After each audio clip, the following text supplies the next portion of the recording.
पत्रकार आकर के बोले कि सरकार कह रही है कि जेएनयू में राजनीति क्यों होती है।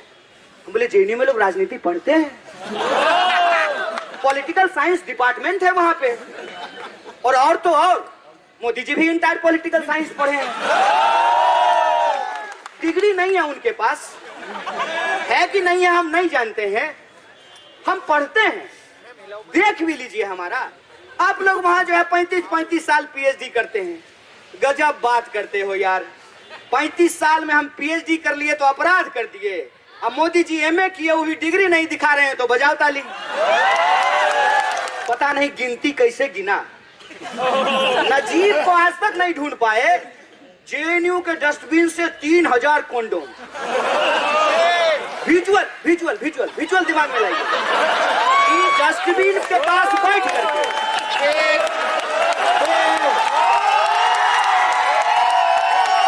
एक पत्रकार ने कहा कि आपको टुकड़ा टुकड़ा गैंग बोला जाता है। हम बोले सरगना,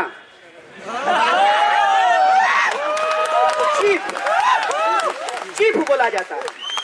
और यहाँ मंत्री जी के दफ्तर के बाहर दिन दहाड़े बिना नकाब के इतने लोगों के सामने स्वीकार करता हूं कि हूं देश का नहीं करेंगे टुकड़ा, आपका टुकड़ा करेंगे, भाजपा का टुकड़ा करेंगे।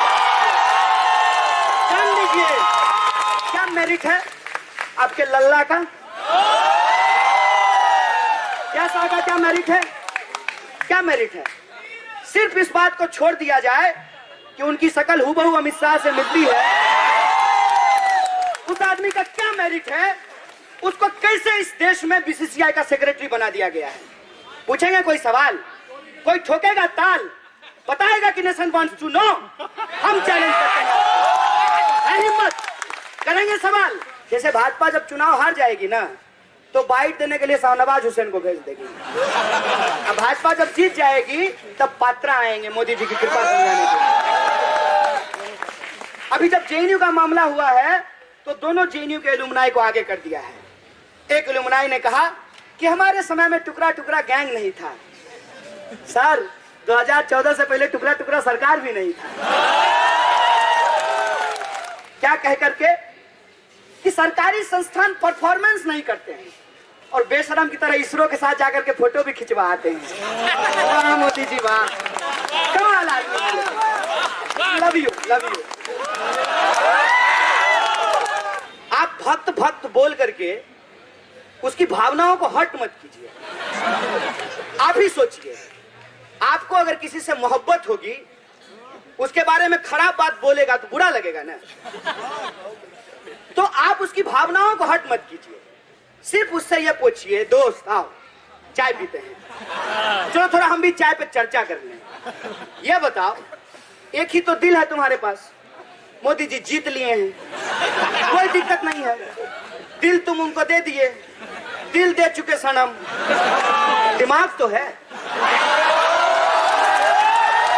एक दिमाग भी तो है, एक दिमाग है ना आपके पास।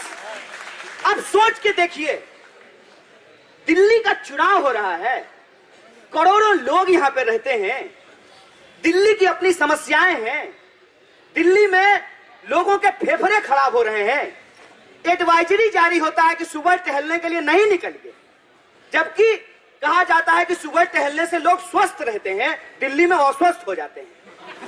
यह दिल्ली की समस्या है। एलकेजी में यूकेजी में एडमिशन कराने के लिए माँ बाप को तब से ही चिंता होने लगती है जब वो बीआर प्रेग्नेंट हो जाते हैं। ये सच है कि इंटरव्यू की तैयारी करते हैं बच्चों से पहले माँ बाप कि एलकेजी यूकेजी में एडमिशन कैसे होगा। लोगों के पास पार्किंग की समस्याएं हैं, कार खरीदना चाहते हैं लेकिन लगाने की जगह नहीं है। जहां पे दोस्त ऐसे मोहल्लों में रहे जहां कार ले जाने में दिक्कत हो तो दोस्ती छूट जाती है। लोग जो है वैसी जगह पे गेट टुगेदर करना पसंद करते हैं जहां पार्किंग हो सके।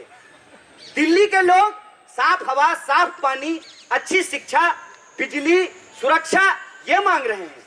ये कह रहे हैं कि नहीं, हमारे पास तो कोई मुद्दा है नहीं, इसीलिए हम जेएनयू के नाम पे चुनाव लड़ेंगे। बताइए, एक यूनिवर्सिटी दिल्ली के एक कोने में पढ़ लिख रहा है, कुछ बोल रहा है, और आप इतने स्पेशल नहीं है साहब कि आप आए हैं तभी बोलना शुरू किया है। अरे हम ऐसे नहीं हैं। हम कोई न्यूज चैनल चलाते हैं क्या कि पैसा लेकर के बोलेंगे? अरे इस देश के नागरिक हैं, जो सही लगता है सही बोलते हैं, जो गलत लगता है गलत बोलते हैं। आपसे कोई व्यक्तिगत दुश्मनी है क्या? कोई व्यक्तिगत दुश्मनी नहीं है। और आपके भीतर, इस देश की जनता के भीतर जिस तरीके से जेएनयू के खिलाफ नफरत भरा जा रहा है, आपको सिर्फ ब्लड प्रेशर का बीमारी होगा, हाइपर टेंशन होगा। आपकी कोई समस्या का समाधान नहीं होने जा रहा है। जितना गाली देना है आप दे लीजिए, जितना एंटी नेशनल कहना है कह लीजिए। इससे आपके बच्चों को नौकरी नहीं मिलेगी, इससे आपको सुरक्षा नहीं मिलेगी, इससे आपको इस देश में बेहतर बुनियादी सुविधाएं नहीं मिलेगी। इसलिए जेएनयू में उलझे रहते हैं। हम भी समझते हैं, आपका खुन्नस हमको समझ में आता है। एडमिशन होना इतना आसान बात थोड़ी है, इतना आसान बात है। एक पत्रकार आकर के बोले कि सरकार कह रही है कि जेएनयू में राजनीति क्यों होती है। हम बोले जेएनयू में लोग राजनीति पढ़ते हैं, पॉलिटिकल साइंस डिपार्टमेंट है वहां पे। और तो और मोदी जी भी इंटायर पॉलिटिकल साइंस पढ़े हैं। डिग्री नहीं है उनके पास, है कि नहीं है हम नहीं जानते हैं, हम पढ़ते हैं। देख भी लीजिए हमारा। आप लोग वहां जो है 35 साल पीएचडी करते हैं। गजब बात करते हो यार। 35 साल में हम पीएचडी कर लिए तो अपराध कर दिए। अब मोदी जी एमए किए हुई डिग्री नहीं दिखा रहे हैं तो बजाओ ताली। ये कैसी बात है? किन चीजों पे बहस कर रहे हो? कह रहे हो कि जेएनयू में पार्टी होता है, दिक्कत है, पार्टी नहीं होना चाहिए। तो आप क्यों बर्थडे पार्टी करते हैं? तो आपको क्या लगता है कि जेएनयू में लोग पैदा होकर के नहीं आए हैं? जेएनयू में तो लोग पैदा होकर के आए हैं ना, उनका भी कोई बर्थडे होगा ना। अरे कम से कम इस जनरेशन का तो होगा ही जो इंस्टाग्राम चला रहा है। एक दिन अम्मा को हम पूछे, अम्मा तुम कब पैदा हुई? तो बोली बारिश का मौसम था, भैंस को 2 बच्चे हुए थे। हम बोले अब भैंस को जाके कैसे पूछेंगे, बताओ तुम कब प्रेग्नेंट हुई थी? ये जनरेशन है। बोले ये पार्टी नहीं करेगा, करेगा पार्टी। दिक्कत किस बात से है?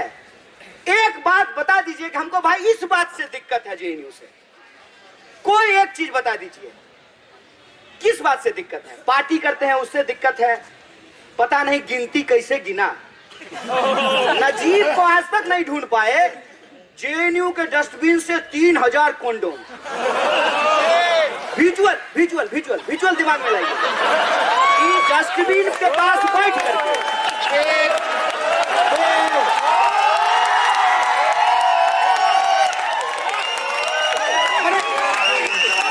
2 बकवास है, यह बकवास कहते हैं। बकवास कि आप कॉन्डोम गिन रहे हैं, शराब का बोतल गिन रहे हैं। अरे भाई, हमारे सिगरेट पीने से दिल्ली की हवा नहीं खराब होती है। जो पीता है, फोटो लगा हुआ है भाई उस पे कि अगर आप पढ़ नहीं सकते हैं तो फोटो देख लीजिए। वो अपना फेफड़ा खराब कर रहा है। अगर स्टूडेंट नहीं पढ़ेगा तो वो अपना भविष्य खराब करेगा। स्टूडेंट की बड़ी चिंता हो रही है, स्टूडेंट के नाम पे राजनीति हो रही है। उल्लू समझते हैं क्या अपने जैसा? हमारे नाम पे कोई राजनीति कर लेगा? हमको बुद्धि नहीं है, हम सोच नहीं सकते हैं, हम नहीं पढ़े हैं देश का इतिहास, हमको राजनीति नहीं पता है, हम साइंस नहीं पढ़ते हैं, हम पॉलिटिकल सिस्टम नहीं पढ़ते हैं, हम डेमोक्रेसी नहीं जानते हैं। हमको सब पता है। हमको तो ये भी पता है जो आपको नहीं पता है। हमको कोई ऐसे बेवकूफ नहीं बना लेगा। बिल्कुल सीधी सी बात है। जेएनयू कहता है इस देश में जनता की चुनी हुई सरकार है, जनता ने उसको चुना है, जनता टैक्स का पैसा देती है। सरकार जो सरकारी संसद में बैठती है, सरकारी कार पे घूमती है, सरकारी हवाई जहाज पे जो उड़ती है, जो सरकारी यात्राओं पे अपने प्राइवेट दोस्तों को बिजनेस दिलवाती है, उस सरकार की ये जिम्मेवारी है कि वो सरकारी शिक्षण संस्थानों को चलाए। उसकी जिम्मेवारी है कि वो सरकारी रेलवे को बचाए, उसकी जिम्मेवारी है कि वो एयर इंडिया को बचाए, उसकी जिम्मेवारी है कि बीएसएनएल को नहीं बेचा जाए। मंत्री बनेंगे सरकारी, कार चाहिए सरकारी, फोटो खिंचा जाएगा सरकारी कैमरे में, रहेंगे सरकारी घर में, लेकिन सरकारी यूनिवर्सिटी नहीं चाहिए। वहां जियो, यूनिवर्सिटी ऑफ एमिनेंस। ये बेईमानी है। ये राष्ट्रवाद के नाम पे एक राष्ट्रवादी सरकार देश की राष्ट्रीय संपत्ति को बेच रही है और आपको जेएनयू की पड़ी हुई है। आप इस बात की चिंता में है कि जेएनयू में नारा लगा कि नहीं लगा। आपकी चिंता नारा नहीं है। अगर आपको चिंता होता नारे का और देश का, तो पिछले 5 साल में आप समझ गए होते कि जेएनयू किस बात के लिए लड़ रहा है। एक पत्रकार ने कहा कि आपको टुकड़ा टुकड़ा गैंग बोला जाता है। हम बोले सरगना,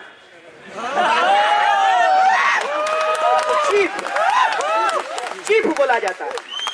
और यहां मंत्री जी के दफ्तर के बाहर दिन दहाड़े बिना नकाब के इतने लोगों के सामने स्वीकार करता हूं कि हूं देश का नहीं करेंगे टुकड़ा, आपका टुकड़ा करेंगे, भाजपा का टुकड़ा करेंगे। जान लीजिए, ये ऐलान है। ये इसको हमारा इकबालिया बयान समझिए आप, ये हमारा ऐलान समझिए आप कि देश को तोड़ने की आपकी साजिश, देश को नफरत की आग में जलाने की आपकी साजिश, बेईमानी के आधार पे आपकी राज करने की साजिश को नाकाम करेंगे। और आपको क्या लगता है कि आप कभी रिजर्वेशन को गाली दे करके, कभी पब्लिक फंडेड यूनिवर्सिटी को गाली दे करके, कभी मेरिट का तर्क ला करके हमारी लड़ाई को गुमराह कर देंगे? आइए, भेजिए जिसको भेजना है। जौन सा आपका सबसे सुयोग्य संतान है उसको भेजिए बहस करने के लिए। हम बहस करेंगे आपसे। हम आपको बताएंगे कि मेरिट क्या होता है। मेरिट ये होता है कि इस देश के गरीब से गरीब इंसान के बच्चे, पिछड़े से पिछड़े इलाके के बच्चे काला हांडी से आते हैं भाई साहब, जहां आज तक बिजली नहीं पहुंची है। जहां बिजली नहीं पहुंची है वहां के बच्चे अपनी मातृभाषा तो जानते ही हैं, बांग्ला, उड़िया, भोजपुरी, मैथिली, मलयालम, कन्नड़, तमिल, तेलुगु, असमीस, ये सब भाषा तो वो जानते ही हैं। आपकी फर्राटेदार अंग्रेजी भी सीख करके एंट्रेंस देते हैं, पास करके नौकरी लेते हैं। और मेरिट की बात करते हैं। क्या मेरिट है आपके लल्ला का? क्या सागा, क्या मेरिट है? क्या मेरिट है? सिर्फ इस बात को छोड़ दिया जाए कि उनकी शकल हूबहू अमित शाह से मिलती है। उस आदमी का क्या मेरिट है? उसको कैसे इस देश में बीसीसीआई का सेक्रेटरी बना दिया गया है? पूछेंगे कोई सवाल, कोई ठोकेगा ताल, बताएगा कि नेशन वांट्स टू नो। हम चैलेंज करते हैं, हिम्मत करेंगे सवाल।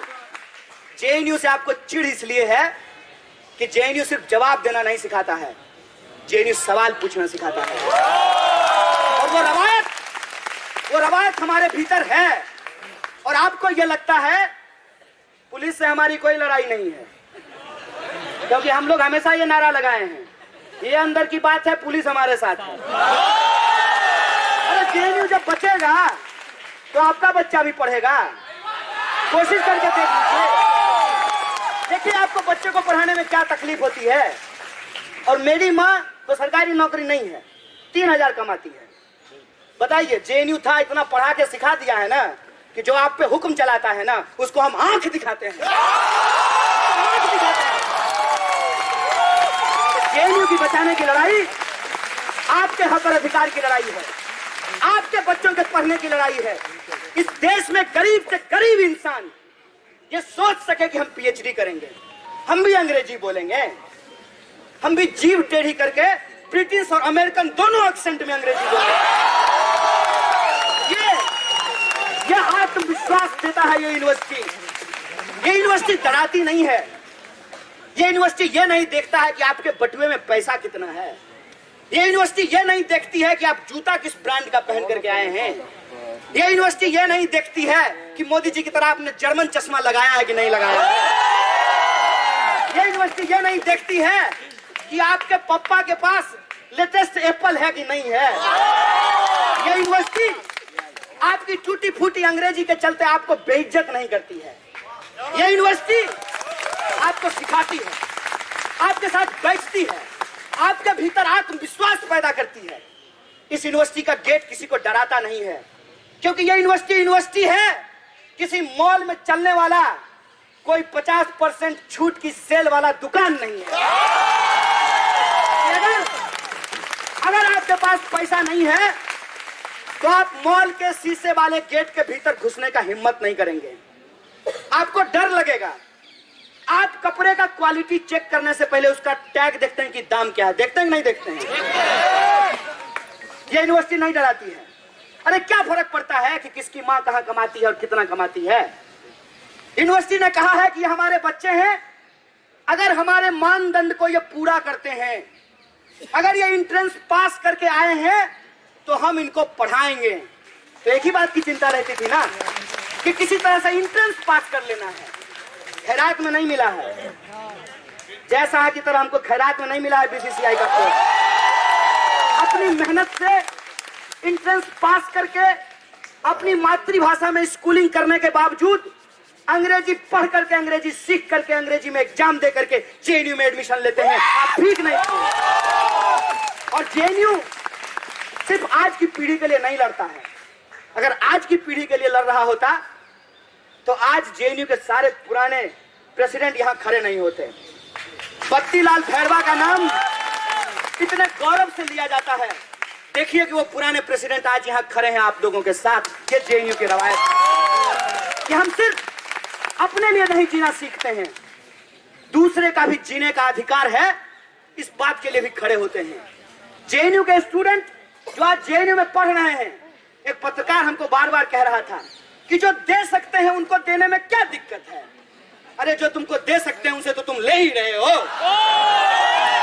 तुम ये तो बताओ कि जो नहीं दे सकते हैं उनके लिए तुम्हारे पास क्या योजना है। जेएनयू में जो आज पढ़ते हैं उनको फेलोशिप मिलता है, उनको जेआरएफ मिलता है, वो फीस दे सकते हैं। वो सिर्फ अपनी फीस के लिए नहीं लड़ रहे हैं, वो इस बात के लिए लड़ रहे हैं कि आज अगर हम नहीं लड़ेंगे तो कल को फिर से कोई आंगनबाड़ी का बेटा, कोई चूड़ी बेचने वाला का बेटा, कोई सब्जी बेचने वाली की बेटी यूनिवर्सिटी में नहीं आ पाएगी। इस बात के लिए लड़ेंगे। और देश होने का यही मतलब होता है, यही मतलब होता है मेरे दोस्त, देश होने का, कि देश हम सब का है। चाहे हमारा रंग कुछ भी हो, चाहे हमारी जाति कुछ भी हो, चाहे हमारी नाक कैसी भी हो, हमारी बोली कैसी भी हो, हम सब इस देश के नागरिक हैं। और जब हम इस देश के नागरिक हैं तो इस देश का संविधान सभी नागरिकों को पढ़ने का और सपने देखने का अधिकार देता है। आप हमारे सपने को छीन लेना चाहते हैं। पास ने एक बात कही है कि सबसे खतरनाक होता है हमारे सपनों का मर जाना। आप हमारे सपनों को मार देना चाहते हैं, नहीं मरने देंगे। आपको भ्रम है कि पुलिस से पिटवा देंगे, फर्जी मुकदमा करवा देंगे, अपने मीडिया चैनल को बोल बोल करके टुकड़ा टुकड़ा का गैंग बोलेंगे, एंटी नेशनल बोलेंगे, डर का ऐसा माहौल पैदा खड़ा करेंगे कि कोई आकर के खड़ा होगा उसको एंटी नेशनल बोलना शुरू कर देंगे। तो आप आंख में काजल डाल करके देखते रहिए कि पूरा देश हमारे साथ खड़ा हो जाएगा, आप अकेले रह जाएंगे। आप अकेले रह जाएंगे क्योंकि हमने ये तय किया है कि एकलव्य का अंगूठा तो आपने काट लिया, आज का एकलव्य अपना सर फुड़वा लेगा, अपना सर कटवा लेगा, लेकिन अपने पढ़ने के अधिकार को नहीं छोड़ेगा, नहीं छोड़ेगा। छोड़ दिए ना सर। क्रिमिनोलॉजी समझ लीजिए, क्रिमिनोलॉजी समझिए, वो क्रोनोलॉजी नहीं है।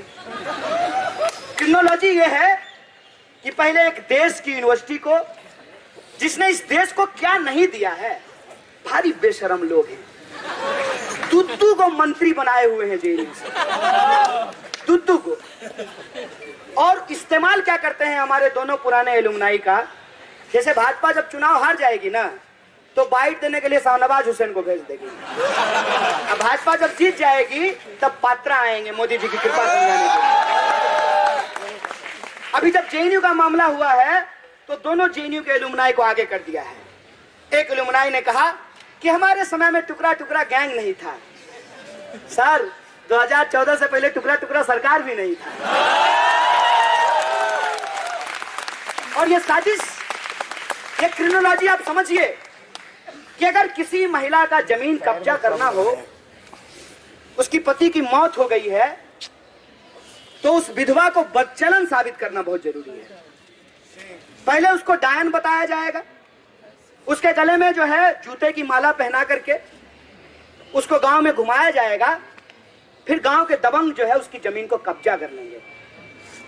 जेएनयू के साथ हूबहू यही काम किया जा रहा है कि जेएनयू पूरे देश में कोई ऐसा मुद्दा हो, हर मुद्दे पे ये यूनिवर्सिटी खड़ा होती है। पिछले अगर आई तो इस देश में क्या हुआ, 14 में सरकार आई, शपथ ग्रहण करने के लिए आए थे हमारे साहेब, गुजरात भवन में हमारा प्रोटेस्ट होना था, गंगा ढाबा से अरेस्ट कर लिए। समझ में आ गया कि फांसीवाद अब आपके घर पे है। फांसीवाद और कुछ नहीं होता है, फांसीवाद यही होता है कि आपसे आपका अधिकार छीना जाएगा और आपको लगेगा कि ये देश हित में है। फांसीवाद और कुछ नहीं होता है कि एक भेड़ को दूसरे भेड़ के खिलाफ खड़ा कर दिया जाए और भेड़िया कहे कि मैं एम्पायर हूं, तुम में से जो हारोगे उसको खाएंगे। उसका भूख कभी खत्म नहीं होगा और हम कभी बचेंगे नहीं।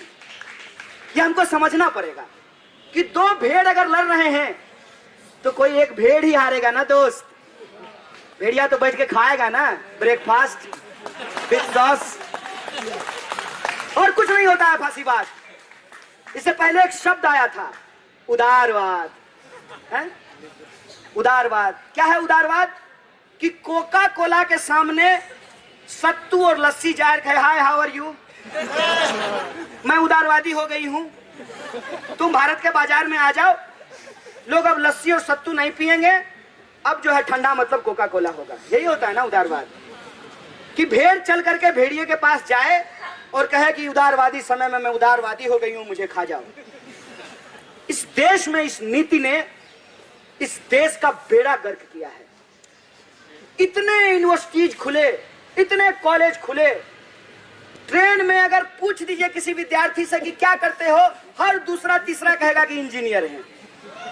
इतने इंजीनियर इस देश ने पैदा किए, इतने एमबीए घूम रहे हैं, ब्याह होना बंद हो गया है। नहीं, सही बात बोल रहे हैं। इंजीनियरिंग का डिग्री लेने के बाद भी शादी नहीं हो रही है, मैं बैठ जाता, अलग समस्या है।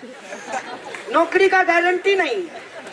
हमारे एडहॉक के लिए जो टीचर लड़ रहे हैं उनसे कभी पूछिए, प्लान करते हैं घर लेने का, लेकिन ये तो गारंटी हो कि अगला 6 महीना इंटरव्यू नहीं देना पड़ेगा। हर वक्त ये डर लगा रहता है कि रिटेन होंगे कि नहीं होंगे। बताइए क्या गुनाह किए हैं, पीएचडी किए, पढ़े लिखे, किताब लिखे, और जो है हर 6 महीने में उस टीचर इंचार्ज को देखते रहते हैं कि तुम ही माए बाप हो साहब, जो करवाना है करवा लो। ये उदारवाद ने पैदा किया है कि लोगों के बुनियादी अधिकार उनसे एक एक करके छीन लिए गए।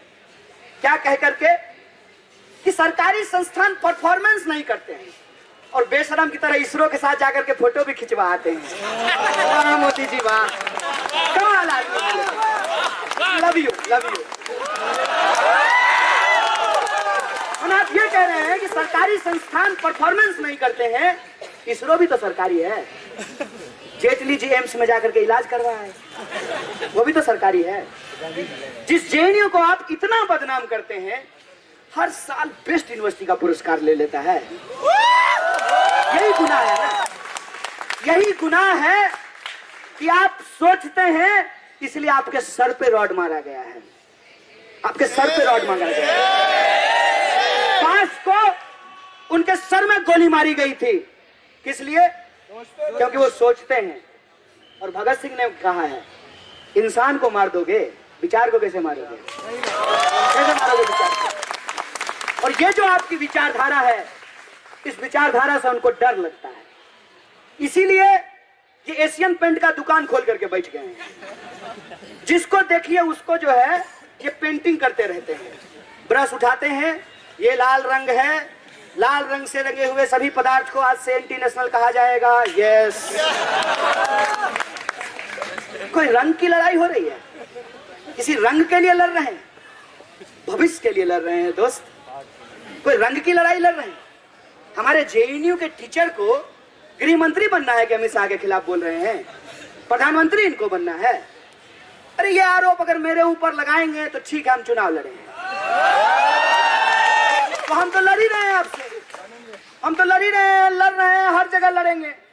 हर बार चुनौती देते हैं कि जो करना है करो, तैयार है झेलने के लिए। जेल भी कोई बुरी जगह नहीं होती है। जब समाज भी जेल जैसा हो जाए तो जेल भी बुरा नहीं होता। जहां आपके खाने पीने पे पाबंदी हो, प्यार करने पे पाबंदी हो, बताइए, इश्क हो गया, आपके चलते ब्याह नहीं कर पाए। हर जी आप लोग भी सोचिएगा, आप भी जवान रहे होंगे कभी, इश्क हुआ, जात के चलते ब्याह नहीं कर पाए, बताइए इससे ज्यादा तकलीफ और कुछ होगा है? और कह रहा है कि नाम देख करके टाइटल देख करके कैब बुक कीजिए। बताइए समाज को कैसा बनाना चाहते हैं? समाज को आप ऐसा बनाना चाहते हैं कि एक ही समाज में रहने वाले लोग एक दूसरे से नफरत करना शुरू करते हैं। ये नफरत के खिलाफ हैं हम, ये नफरत नहीं चाहिए हमको। हमारी सीधी सी मांग है, वो मांग ये है कि हमको पढ़ने का अधिकार मिलना चाहिए। और जेएनयू की लड़ाई इस बात की लड़ाई है कि इस देश में हर इंसान को पढ़ने का अधिकार है। जिस तरह से आपने एकलव्य का अंगूठा मांग करके ये सोचा था कि वो धनुष नहीं चला पाएगा, उसी तरीके से आप जेएनयू जैसे संस्थान का फीस बढ़ा करके एक ऐसा फीस लाना चाहते हैं कि इस देश का गरीब इंसान पीएचडी नहीं कर पाएगा। तो हम आपको बता देते हैं साहब, सिर्फ अपने पढ़ने के अधिकार के लिए नहीं, जो संविधान हमको पढ़ने का अधिकार देता है उस संविधान को भी हम बचाएंगे। एक पत्रकार ने पूछा ये फीस वृद्धि के खिलाफ प्रोटेस्ट है, सीए का नारा क्यों लग रहा है? तो जो है अमित शाह की तरह क्वेश्चन पहले ही लिख करके दे के इंटरव्यू देते हैं। अरे हाथ में माइक थाम लिए हैं। जिंदगी में जो जो चीज बुरी लगेगी ना, सबसे आजादी मांगेंगे। आपको दिक्कत है? कोई दिक्कत है आपसे? क्या गुनाह किए? क्या अगर विद्यार्थी सीए के खिलाफ बोलते हैं ये उनका गुनाह है? आप नहीं बोल रहे हैं तो आप गुनाह कर रहे हैं, आप इतिहास के साथ खिलवाड़ कर रहे हैं। वो कहानी याद कर लीजिएगा बस कि जब जंगल में आग लगी तो बड़े बड़े जानवर देख रहे थे। एक कोयल अपनी छोटी सी चोंच में पानी की बूंदों को भरकर जंगल को बचाने का प्रयास कर रही थी। तो बड़े जानवरों ने कहा कि तुम्हारी छोटी चोंच से ये आग नहीं बुझेगी। तो कोयल ने कहा कि नहीं बुझेगी मेरी चोंच से, ठीक है, लेकिन बुझेगी जरूर। आग कैसी भी हो बुझती जरूर है, उसको बुझना पड़ता है। अंधेरा कैसा भी हो उसको छटना पड़ता है, उजाला होता है। और जब ऐसा होगा तो तुम्हारा नाम आग लगाने वालों में और हमारा नाम बुझाने वालों में लिखा जाएगा। आज जो लोग जेएनयू के साथ खड़े हो रहे हैं, हो सकता है कि उनको अपने फैमिली के व्हाट्सएप ग्रुप में एंटी नेशनल बोला जाता हो सकता है कि पिताजी को गुस्सा किसी और बात का था। पिताजी चाहते थे कि इंजीनियरिंग कर ले, लड़का फूको पढ़ करके बोला कि नहीं पॉलिटिकल साइंस पढ़ेंगे। हो सकता है इस बात का गुस्सा हो सकता है कि पुराना प्यार और पुराना क्रश, जब उसको प्यार नहीं मिला तो आपको एंटी नेशनल बोलना शुरू कर दे। लेकिन ये सब ओस की उस बूंद की तरह है, जब गर्मी की तपिश होती है तो उस ओस का बूंद भाप होकर के उड़ जाता है। ये इतिहास आज यहाँ जो आप सब लोग बैठे हुए हैं, ये अपनी पीढ़ियों को आप सुनाएंगे कि हम लोग लड़े थे। और मैं ज्यादा पुरानी बात नहीं बता रहा हूँ, यही वह जगह है, यही एमएचआरडी है। मंत्री जी कोई और थी, हाँ वही सास बहू वाली।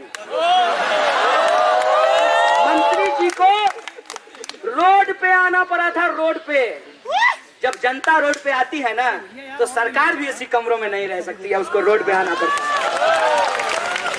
रोड पे आई थी विद्यार्थियों से बातचीत करने के लिए, और यह समझौता हुआ कि आप विद्यार्थियों का वजीफा, उसकी छात्रवृत्ति, उसका स्कॉलरशिप बंद नहीं करेंगे, और बंद नहीं हुआ था। बोलिए जीते थे कि नहीं जीते थे? तो यह मत सोचिए कि आगे क्या होगा। एक पत्रकार ने पूछा कि आगे क्या होगा, हम बोले बहुत कुछ होगा। सर्दी के बाद गर्मी आएगी, होली आएगा, फिर गर्मी के बाद बरसात आएगी, बहुत कुछ होगा। अभी छपाक आया है, उसके बाद कुछ और फिल्म आएगी, बहुत कुछ होगा, उसमें कोई दिक्कत नहीं है।